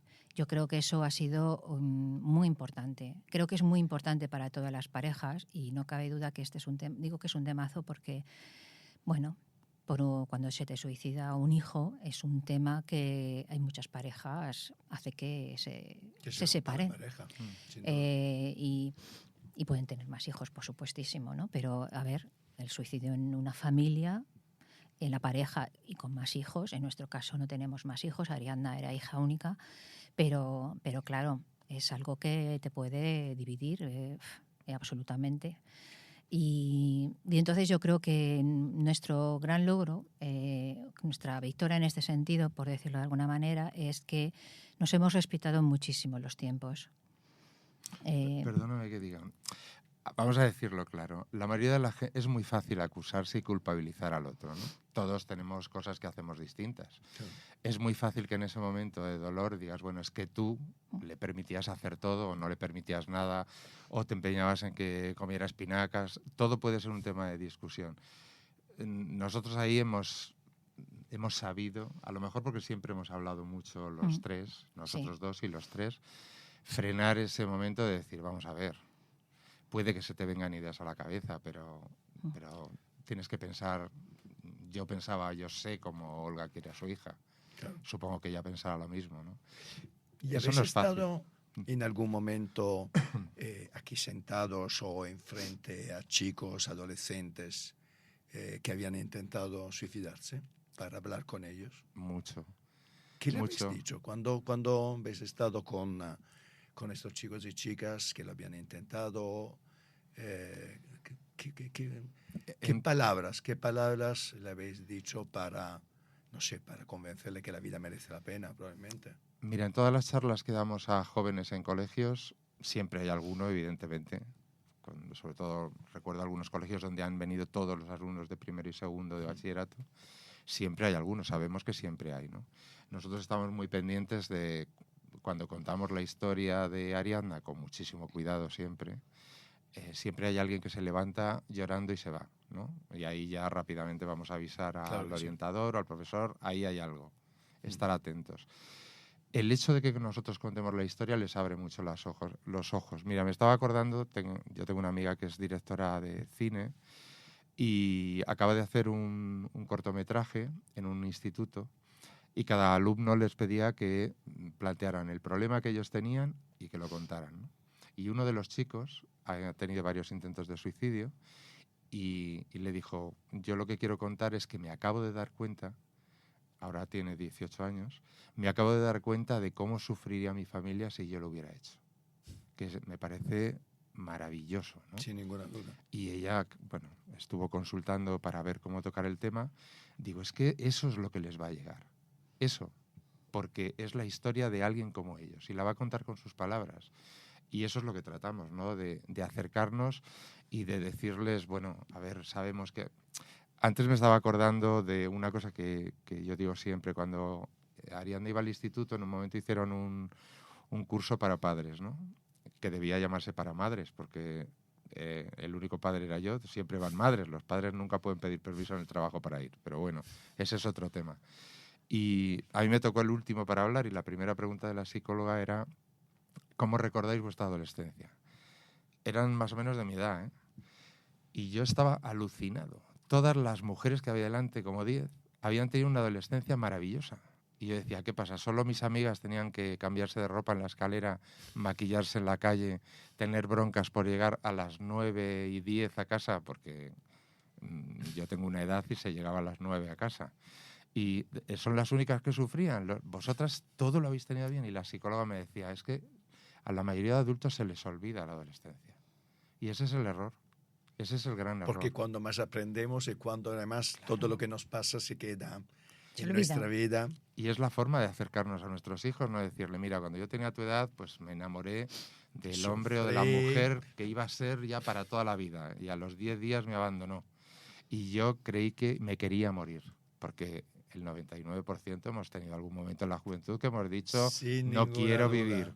Y eso la gente se Lo lo hablaba olvida. antes con Marisol Galdón, que ha estado antes aquí, que también en algún momento de su vida pensó en quitarse la vida. Lo decíamos, claro. Todos en algún momento hemos dicho, no quiero vivir, porque no merece la pena, o lo que sea. Claro, pero Todos, fíjate, todos. ahora estaba pensando, es que una de las cosas que también sucede es que hay que educar en que no todo se consigue, en que no todo sale bien. Sí, señor. Esto que llaman La ahora renuncia. educar en la frustración, En la ¿no? frustración, en la Bien, renuncia. educar en la frustración es, pues en familia también, porque parece que siempre tendemos a decir lo bien que nos han salido ciertas cosas, ¿no? O que se nos recuerde por lo bueno. Pero ¿por qué no decir, es que a mí también esto me salió mal, o yo también tenía un fracaso amoroso, pues me enamoré de quien no debía, o pasó esto, pasó lo otro? ¿Por qué? Porque es que los padres, que sí, tenemos que bajar a ese detalle abajo, Y no no olvidarse estar lo por que hemos encima. sufrido cuando Por éramos supuesto, nosotros niños y adolescentes. incluso, y esto es una cosa que también hablamos en las charlas, porque hay que decir que las charlas para los docentes están adaptadas para docentes y cuando son para alumnos, o sea, adaptamos las charlas a los colectivos, no se habla lo mismo, ¿eh? Pero también hay que no infravalorar el sufrimiento que pueden tener nuestros adolescentes, nuestros chicos. Por ejemplo, tendemos quizá los padres a decir, eso no es nada, pero si eso se te va a pasar. Bueno, pues no, a lo mejor no se le pasa. Y si le decimos eso, ya le estamos infravalorando, estamos quitándole importancia. Y los hijos lo que necesitan es que les escuchemos, que nos callemos, los mayores, los adultos, que nos callemos un momento y dejar que se exprese, dar tiempo a que se exprese como necesite. Quiero decir, incluso respetando los silencios. Eso, los silencios hablan no mucho. necesariamente opinando. Exacto, porque es ahí donde tú estás cortando la comunicación. Si vas en ese momento decide que va a decir algo, si tú ya, pum, por la prisa de le dices, le estás cortando el canal de comunicación. Entonces, por supuesto, mucha empatía, que eso es lo que también hablamos, y también a los chicos les decimos, a ver, los padres no están solamente para pagar los estudios, educación, vestimenta, bueno, lo que sea. Hay que tener comunicación en casa, el que la pueda tener. Lógicamente, ya sabemos que hay familias donde la comunicación padres-hijos no siempre es fácil. Pero les damos herramientas, recursos para saber cómo pedir ayuda. ¿Cómo pedir ayuda? Siempre puede haber un amigo, puede haber alguien con el que te abras. Quiero decir, echar para afuera lo que se necesita, ¿no? Yo siempre digo que... ¿Y con quién te apetece? Y con quién apetece. Yo siempre digo que mejor fuera que dentro. Pues Carlos, Olga, ahora hemos llegado a un momento de este programa en el cual tenéis minuto de oro para hablar directamente al público. Y a mí me gustaría, si queréis, que vuestras palabras se dirigieran a adolescentes probablemente que están pasando una mala racha. Que le digáis lo que consideráis oportuno. Bueno, qué decirles, después de vivir tanto de lo que hemos vivido con Ariadna, nosotros nos hemos dado cuenta de que sois muy importantes, ¿no? Y a veces no sabemos traducirlo, no sabemos, los padres no saben, las madres, no sabemos traducirlo, no sabemos hacerlo ver. Yo tengo la teoría de que este momento del mundo es más vuestro que nuestro y que nos tenéis que enseñar. Nos tenéis que enseñar la música que os gusta, las palabras que utilizáis, los tipos y formas de género y de sexualidad que hay, porque a lo mejor muchos adultos no lo entendemos. Tenéis que enseñarnos porque este tiempo es vuestro. Y esa es la responsabilidad que tenemos, escucharos y aprender, porque, insisto, nosotros tratamos de educaros con cosas que ya están caducas en muchos casos, ¿no? Tenemos que aprender a vivir un mundo que es el de los jóvenes, el vuestro. Entonces, no os dejéis caer porque tenéis mucho que enseñarnos y tenéis que conseguir convencernos de que este mundo es vuestro y tenemos que aprender. Bueno, qué gran responsabilidad. Yo diría que el suicidio nunca es la solución. La persona que puede haber momentos muy delicados, momentos duros, que alguien os haya hecho la mayor faena del mundo, que penséis que después de algo que os ha sucedido no hay salida, no se puede resolver, nadie os va a escuchar. Y yo diría que siempre hay formas de hacerse escuchar, que luchen por sus ideales, que luchen por cumplir sus necesidades y que el suicidio solo es y es la única salida a un problema que tiene solución y no puede ser esa la única salida. Cuando uno está con tanto dolor, porque hay que decir que la persona que piensa, que tiene ideación suicida, pasa por un tremendo dolor que cree firmemente que la incapacita para seguir adelante y para que no haya absolutamente nada más. Pero siempre hay una salida. El suicidio es una salida definitiva a un problema temporal. Pues muchísimas gracias, Carlos, Olga. Ha sido maravilloso teneros aquí. Y gracias por la labor que hacéis. Gracias a ti por invitarnos, por vosotros. Gracias a ti, propio, gracias.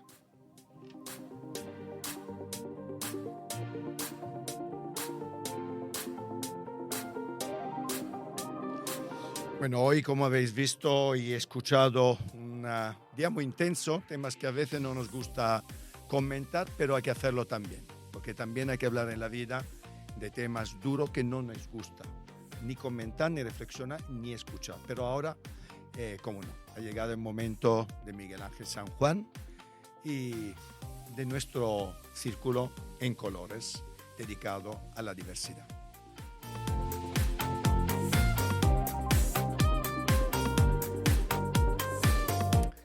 Muy buenos días, una semana más vamos con nuestra sección de diversidad, escuchando vuestros mensajes, los mensajes de la audiencia. Y empezamos por un audio que nos ha mandado Carlos. Le escuchamos.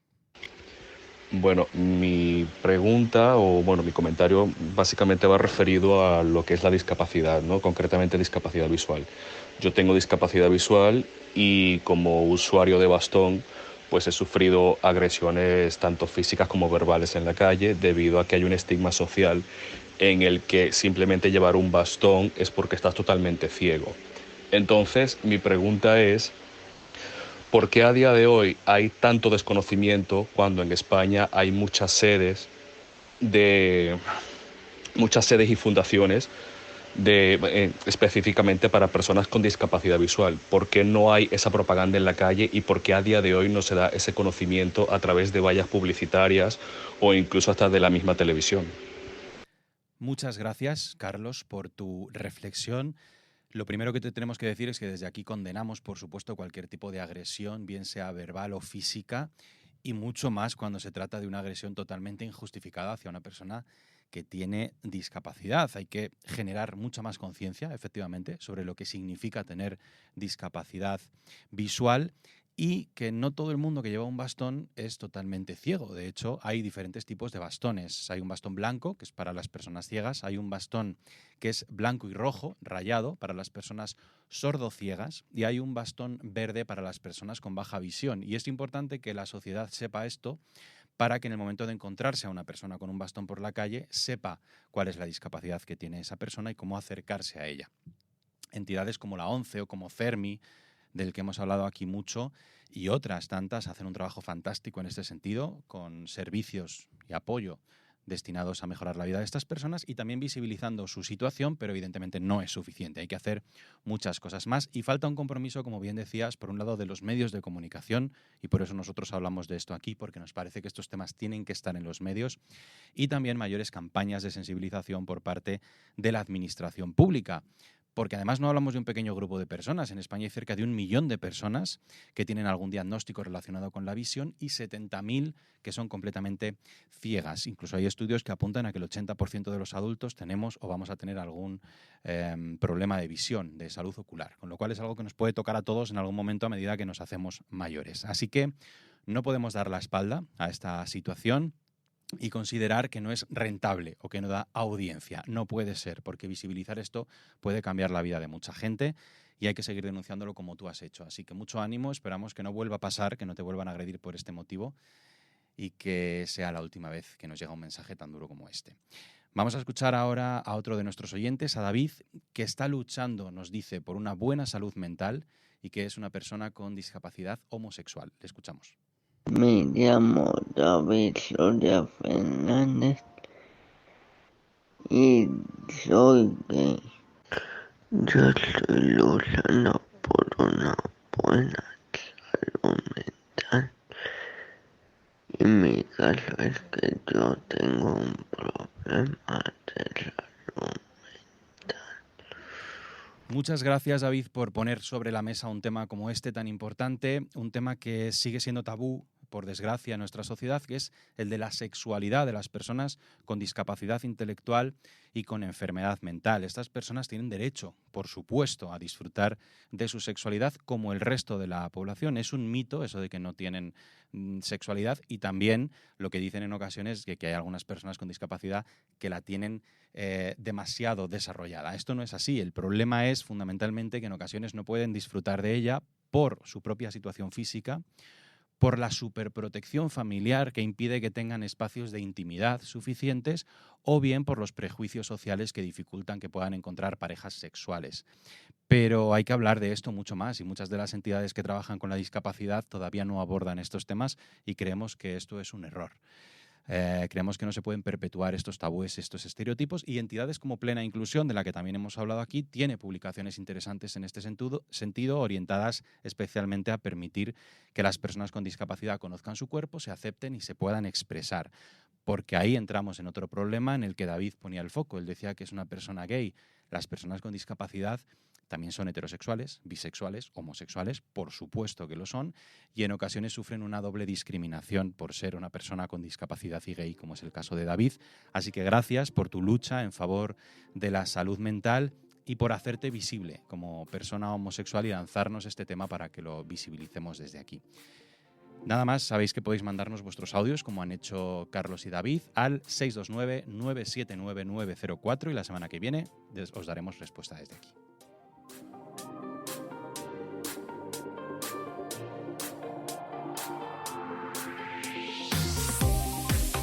Pues la crisis de Venezuela es hoy el centro de atención y de opinión de nuestro amigo Julio Bruno, que desde Londres nos abre el círculo con esta ventana al mundo.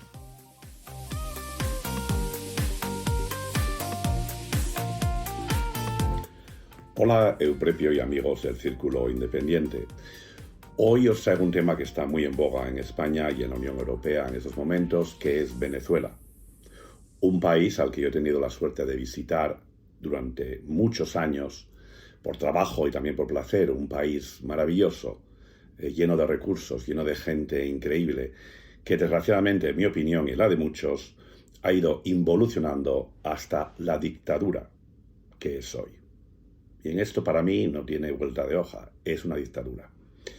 El señor Maduro y sus acólitos están distrayendo, como siempre, a las masas y a la parte internacional, ahora con el complot falso de la CIA y terroristas españoles que quieren atentar contra su vida.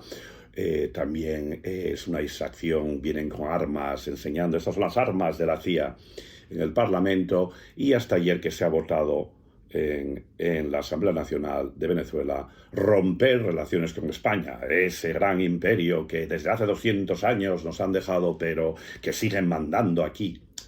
España, lógicamente, es ese monstruo porque tienen ese recuerdo, no sé cómo, porque ha sido hace 200 años que son independientes, y cuando tú eres independiente no puedes estar echando la culpa de lo que te pasa hoy en día a hace 200 años que lleváis siendo un país independiente. Pero esto al señor Maduro no le importa, porque lo que no quiere hacer es enseñar las actas de la votación que ha perdido. Europa y España también no han considerado que el señor Maduro es el presidente electo de Venezuela, pero sí en cambio el señor Edmundo González, que ha tenido que pedir asilo político y está aquí en España. Y esto hace mucho daño a Maduro y sus secuaces.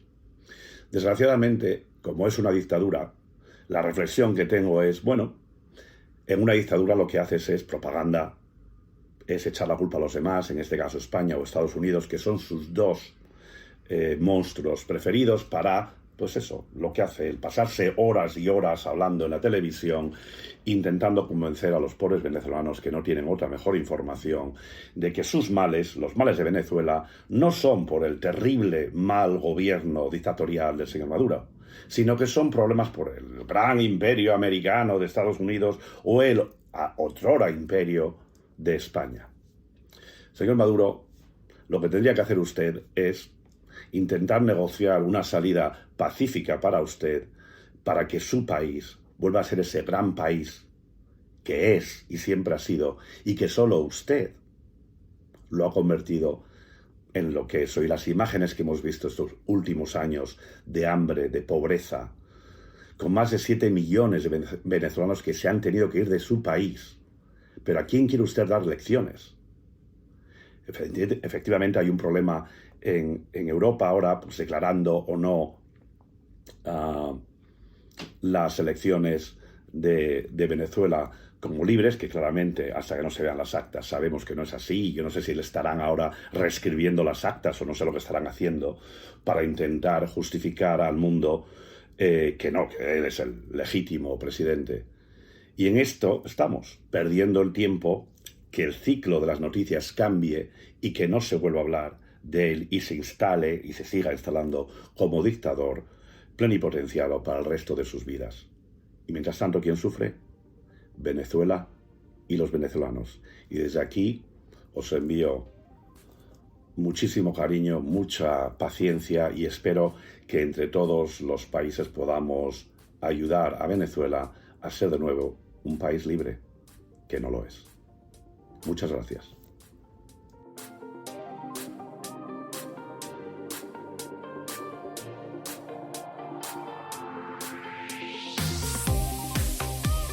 Ha llegado el momento de Miguel Ángel San Juan y del Círculo de Bellas Artes y su magnífica agenda semanal. Pues Miguel, ¿qué hay esta semana en el Círculo?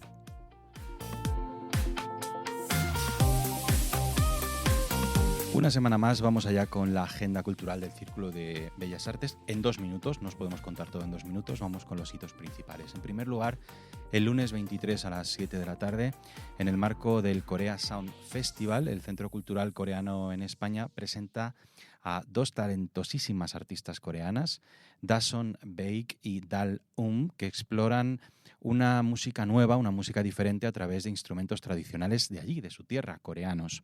Además, Dason Baek es una compositora, improvisadora e intérprete de instrumentos tradicionales que persigue una música innovadora y moderna, arraigada en la interpretación musical tradicional de allí, de su tierra. Así que va a ser muy interesante conocer este movimiento musical, cultural que viene de tan lejos. Os invitamos a que vengáis el lunes. Y el martes 24 a las 7 de la tarde se va a producir la conferencia titulada La filosofía del fracaso. En torno al fracaso, que es una fuente de miedo y de vergüenza desde los albores de nuestra civilización, la Fundación Beatriz Moreno Mendoza, en su objetivo de fomentar las humanidades y en colaboración con el Círculo, han presentado esta conferencia que estará a cargo de un gran amigo del programa, como no puede ser de otra manera, el filósofo Valerio Rocco, director del Círculo de Bellas Artes, y además la entrada es libre hasta completar aforo, así que no os la perdáis el martes 24. Ese mismo martes 24 se inicia el Otoño Climático, una serie de conferencias y debates en relación al otoño, que será un espacio de encuentro, debate y aprendizaje que va a servir como un espejo para reflexionar sobre todas nuestras naturoculturas durante los meses de septiembre, octubre y noviembre. El programa es completísimo y muy interesante y lo podéis consultar en la web del Círculo. Y finalmente el miércoles 25 a las 7 de la tarde, Uniendo Voces por las Mujeres de Irán. En el segundo aniversario del movimiento Mujer, Vida y Libertad, la actualidad de Irán refleja que las autoridades de este país siguen perpetuando medidas internas que sancionan los derechos fundamentales de su población, en especial las libertades de mujeres, jóvenes universitarias, adolescentes, minorías religiosas y étnicas. Por lo tanto, es necesario seguir hablando y visibilizando esta realidad. El programa también lo podéis encontrar completo en la web del Círculo y no solo eso, también presentaciones de libros, conciertos y otras actividades que habrá la semana que viene. Como siempre, una agenda cultural cargadísima. Os esperamos aquí en el Círculo de Bellas Artes.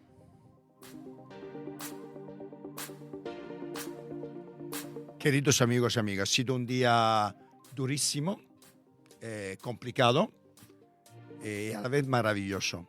Hablar de temas como el suicidio, como crisis de geopolítica tan terrible como lo que está pasando en Gaza, hablar con padres supervivientes al suicidio de Ariana, su hija, o hablar de un amigo que se ha ido, como mi paisano Massimiliano Distante de Francavilla Fontana, no es fácil en absoluto. Pero yo creo que hay que hablar de estas cosas y especialmente me gustaría dejarlo con un mensaje.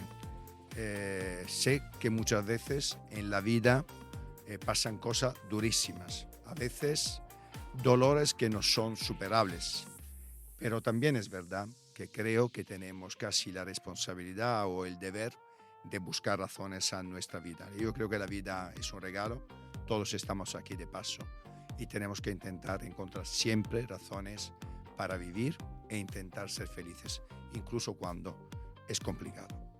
Pues os deseo una semana maravillosa y como siempre nos vemos y nos escuchamos la semana que viene en el Círculo Independiente, aquí desde el Círculo de Bellas Artes.